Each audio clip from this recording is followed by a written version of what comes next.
கர்த்தருடைய நாமத்துக்கு மகிமை உண்டாவதாக. தியானத்திற்காக நாம் பேதுரு எழுதின முதலாவது நிருபத்தை நாம் எடுத்துக்கொள்ளலாம். அதில் உள்ள 2வது அதிகாரத்தில் உள்ள 21ஆம் வசனம், நீங்கள் தம்முடைய அடிச்சுவடுகளை தொடர்ந்து வரும்படி உங்களுக்கு மாதிரியை பின்வைத்து போனார். நம்முடைய கர்த்தராகிய இயேசு கிறிஸ்து நமக்கு எல்லாவற்றிலும் அவர் ஒரு முன்மாதிரியான வாழ்க்கையை வாழ்ந்து போனதை நாம் பார்க்கிறோம். உதாரணத்திற்கு ஜெபத்திற்கும் கூட நமக்கு ஒரு அருமையான முன்மாதிரியாக கர்த்தராகிய இயேசு கிறிஸ்துவை நம்முடைய வாழ்க்கையிலே நாம் எடுத்துக்கொள்ளலாம்.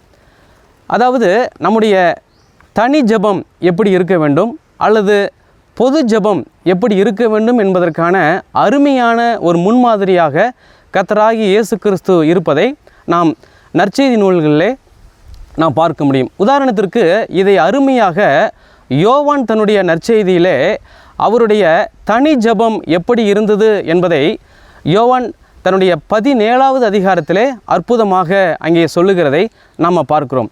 பொதுவாக நம்முடைய தனி ஜெபமானது அது எவ்வளவு நேரம் வேண்டுமானாலும் நாம் ஜெபிக்கலாம். அதுக்கு உதாரணத்தை தான் அங்கே கர்த்தராகிய இயேசு கிறிஸ்து தம்முடைய கண்களை வானத்துக்கு ஏறெடுத்து அங்கே பிதாவினிடத்திலே அவர் ஜெபிக்கிறதை நாம் பார்க்கிறோம். அங்கே அந்த அதிகாரத்திலே நாம் பார்க்கும் பொழுது 26 வசனங்களை அநேக விதமான வார்த்தைகளை சொல்லி தம்முடைய பிதாவினிடத்திலே அங்கே அவர் ஜெபிக்கிறதையும் கூட நாம் பார்க்கிறோம். எனவே ஒரு விசுவாசியினுடைய தனி ஜெபமானது அது எவ்வளவு நீண்டதாகவும் இருக்கலாம், எவ்வளவு நேரம் வேண்டுமானாலும் நம்முடைய சௌகரியத்தை பொறுத்து அது நாம் ஜெபிக்கலாம். ஆனால் நம்முடைய பொது ஜெபம் எப்படி இருக்க வேண்டும் என்று சொல்லி இதே யோவான் தன்னுடைய 11ஆம் அதிகாரத்திலே அங்கே சொல்லும் பொழுது நம்முடைய கர்த்தராகிய இயேசு கிறிஸ்து லாசருடைய கல்லறைக்கு அருகே நின்று கொண்டு அவன் நீண்டதொரு ஜெபம் பண்ணினதாக நாம் இங்கே பார்க்க முடிகிறதில்லை.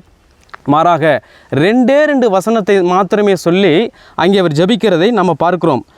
அங்கே நான் கவனிக்கும் பொழுது 11ஆம் அதிகாரத்தில் உள்ள 41, 42 நாம் எடுத்துக்கொள்ளும் பொழுது மிக சுருக்கமாக அவருடைய பொது ஜெபம் அங்கே இருந்ததையும் கூட நாம் பார்க்கிறோம்.